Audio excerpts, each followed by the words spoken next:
আসসালামু আলাইকুম রাহমাতুল্লাহ।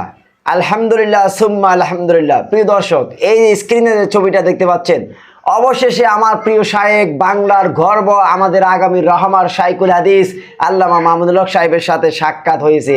এই কাঙ্ক্ষিত সাক্ষাতে হুজুর আমাকে 3 ঘন্টা সময় দিয়েছে। আলহামদুলিল্লাহ সুম্মা আলহামদুলিল্লাহ। তিনি গত শুক্রবারের আগের শুক্রবারে কারাগার থেকে মুক্ত হয়েছেন। মুক্ত হওয়ার পরে ওনাকে দেখার জন্য পাগল হয়ে আছি। যদিও ব্যক্তিগতভাবে হুজুরের সাথে আমার ঘনিষ্ঠ সম্পর্ক রয়েছে।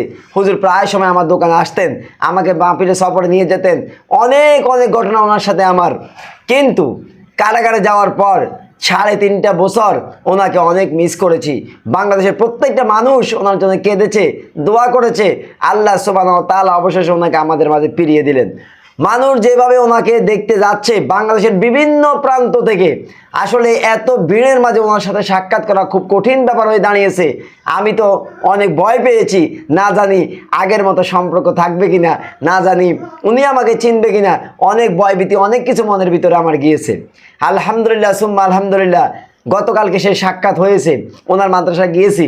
সেখানে যাওয়ার পর ড্রাইভার আমার পরিচিত, ওনাকে ফোন দিলাম, উনি বেরিয়ে আসলো, আমাকে তিনি রুমে নিলেন। রুমে নেওয়ার পরে বললাম, হুজুর কোথায়? বললেন, হুজুর মাদ্রাসায়, এখন আসবে, নামাজ পড়বে, তারপরে সাক্ষাৎ করবেন। কিছুক্ষণ পর হুজুর মাদ্রাসা থেকে বের হয়েছেন, তার পিছনে হ্যামিলিয়ানের বাঁশিয়ালার মতো অনেক ছাত্র হুজুরের পিছনে পিছনে। তারপরে হুজুর আসলেন। উনি মাদ্রাসার কক্ষ যেখানে হুজুর বিশ্রাম নেন, সেখানে তিনি দোতলা তিনি উঠলেন।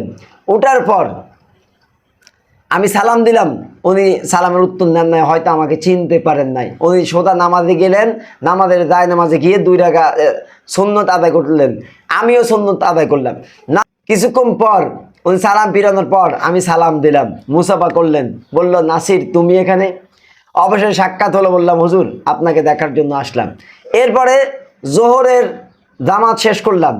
এরপরে হুজুর আমাকে ডাকলেন, ওনার রুমে গেলাম। তখন হুজুর আমাকে বলে, তোমাকে আমি অসংখ্যবার দেখেছি। অর্থাৎ আমার দোকান যেখানে, ওনাকে কাশিমপুর কারাগারে থেকে যখন ঢাকা আদালতে উঠানো হয়, যখন ওনাকে আনা নেওয়া হয়, তিনি বললেন, আমি তোমাকে অসংখ্যবার দেখেছি, রাস্তা দিয়ে তোমার দিকে তাকিয়ে থাকতাম। প্রিয় দর্শক, আবেগময় এই কথাটা শোনার পর অনেক খুশি হয়ে গেছি, কিন্তু ভিতরে একটু কষ্ট লেগে উঠলো। কত কষ্ট হুজুর পেলেন, জালিমরা কত কষ্ট দিলেন। উনি আমাকে এতটাই মিস করলেন যে কারাগারে যাওয়ার পথেও উনি আমাকে ভুলেন নাই, আমাকে উনি স্মরণ করলেন, আমার দিকে তাকিয়ে থাকতেন। এরপরে অনেক মানুষ বাংলাদেশের বিভিন্ন প্রান্ত থেকে ওনার কাছে আসা যাওয়া করতেছেন। কেউ আসলো খাগড়াছড়ি থেকে, কেউ চট্টগ্রাম থেকে, কেউ কুমিল্লা থেকে। এভাবে সাক্ষাৎ করতে করতে টাইম হয়ে গেল দুপুর 3টা। এরপরে হুজুর বলেন, নাচির উঠো, আসো গাড়িতে উঠো। তারপরে আমাকে গাড়িতে উঠালেন, ওনার বাসা নিলেন, সেখানে খাওয়া দাওয়া করলেন একসাথে। এরপরে জেলখানার কিছু হিস্টোরি ওনার কাছ থেকে শুনলাম, অনেক লম্বা হিস্টোরি, লম্বা ঘটনা। প্রিয় দর্শক, ওনাকে পেয়ে এত আনন্দিত হলাম যে কারাগার থেকে মুক্ত হওয়ার পর উনি যে আমাকে এত সময় দিবে, এতক্ষণ ওনার সাথে থাকবো। ওনার মতো একজন জনপ্রিয়, বাংলাদেশে বর্তমানে সবচেয়ে জনপ্রিয় এবং সেলিব্রিটি লোক আল্লামা মাহমুদুল হক। তারপরে ওনার সাথে খাওয়া দাওয়া শেষ করলাম, অনেক বিশ্রাম নিলাম, অনেক কথাবার্তা হলো। এরপরে বিদায় নিয়ে চলে আসলাম। উনি বললেন, নাসির আমার ক্লাস আছে, মাদ্রাসায় একটু কাজ আছে, তুমি তো অনেক সময় দিয়েছো, তো আমি এবার আসি। তারপর মুসাফা করে বললাম, হুজুর ওইদিকে গেলে, আমার দোকানের পাশে দিয়ে গেলে সেদিকে আমার দোকানে সাক্ষাৎ করবেন, এই বলে চলে আসলাম। প্রিয় দর্শক, আল্লামা মাহমুদুল হক তিনি এত বড় একজন আলেম, কিন্তু ওনার সাথে আমার এই সম্পর্ক আল্লাহ সুবহানাহু ওয়া তাআলা জুড়ে দিয়েছেন। ওনাকে ভালোবাসি আল্লাহর জন্য। ইসলামে একটা স্পষ্ট কথা, আল ওয়ালা ওয়াল বারা, আমাদের ভালোবাসা আল্লাহর জন্য, আমাদের শত্রুতামিও আল্লাহর জন্য।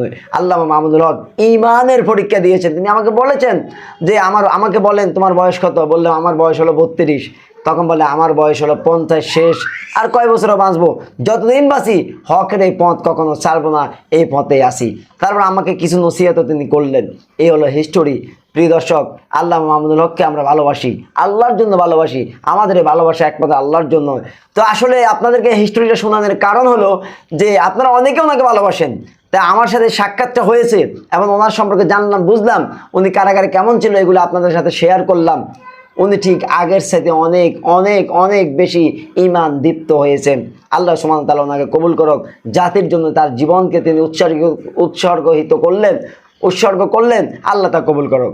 তো প্রিয় দর্শক, যদি আমার কাছ থেকে কথাগুলো শুনে আপনার ভালো লাগে থাকে, মাহমুদুল হকের ভক্ত হয়ে থাকেন, তাহলে আপনার কাছে একটা অনুরোধ থাকলো আমার, প্লিজ আমার চ্যানেলটি সাবস্ক্রাইব করবেন এবং একটা লাইক দিবেন।